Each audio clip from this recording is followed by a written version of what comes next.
familiarity. There are young people here. Now you are doing well and you leave your parents. You see, some of these are old folks still doing what they were doing while they were young. Mama is still carrying wood in the village and the man is here giving donations to churches. I'm not against it, but make sure that in all your lifting you do not forget those who helped you. There are many people who do not take care of their families, but sometimes you come to us as men of God and you bless us with millions, whereas the family members are suffering. It ought not to be so. Are we together now?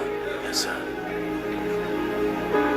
There are homes that the moment you see special plates, you know visitors are coming. They kill chicken and it's the head and the legs that the children eat. You see them standing somewhere around the kitchen as beggars in their own homes, while visitors that will betray you tomorrow, they come and they have the choice meals. I'm planting in you a seed of honor. Beware of neglecting what is close to you. The greatest gifts in your lives are the ones around you. Your father, your mother, anything you cannot pay for is God's gift to you. Don't allow your children hate you because of how you dishonor them. They go out of the house and they are treated as kings. They return back home and they are treated as rubbish. Same thing with parents. There are many young people. Parents remain in the office because their children, let me tell you, there is nobody who runs away from an atmosphere of honor. There are many men today who cannot go home. Christians, as soon as they enter their homes, dishonor speaks everywhere.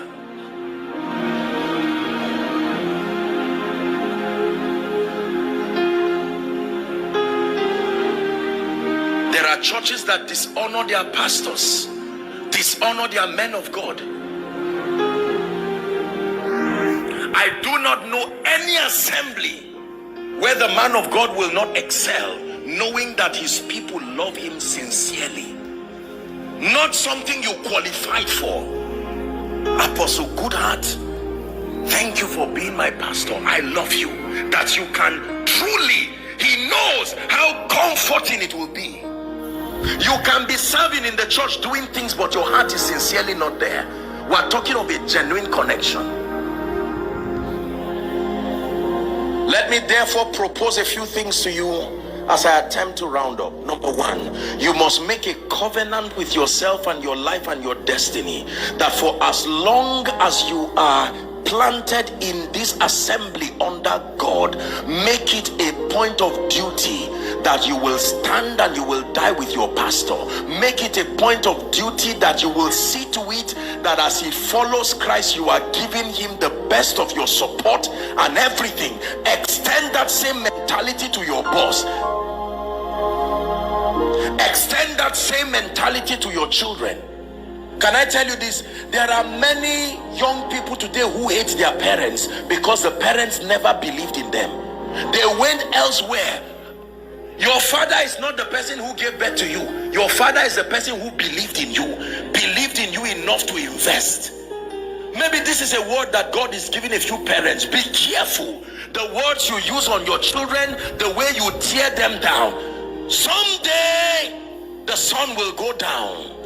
And the little boy today who is helpless will come to a position where you may be ashamed to lay claims. Everybody's destiny is divided into the morning stage, the afternoon stage, the evening stage, and the night stage. It says, so then teach us to number our days, that we may apply our hearts unto wisdom. This is a key that has changed my life.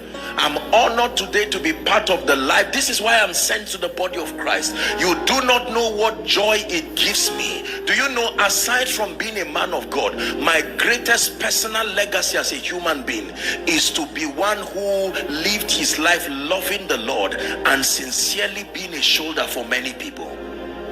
Aside being a man of God. The meaning of my name is the way to love, and it's a very powerful name. I blessed my parents 1,000 times for being that discerning to give me such a name. I sincerely love people. I don't use people. I don't try to, no. Return to the place of genuine honor. Return to the place of genuine honor. Honor to God. There are some of us, I know now, I want to say something in 1 minute and then we're done.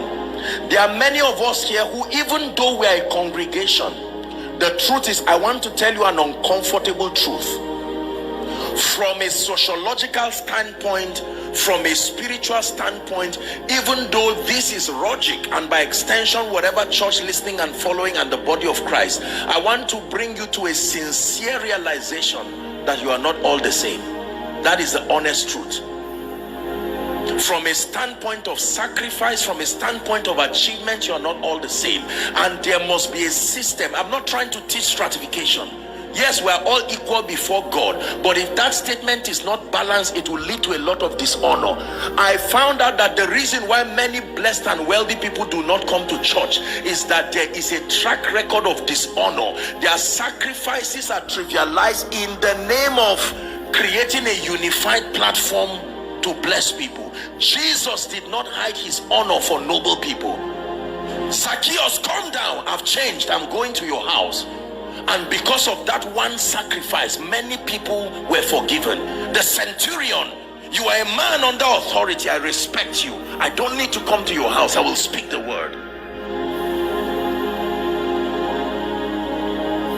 No matter how high God lifts me, I'm wise enough to know that there are positions I occupy today, sociologically speaking, that is a privilege. It didn't come by age, it didn't come by qualification, and we must be wise enough to communicate the same. Is God helping us?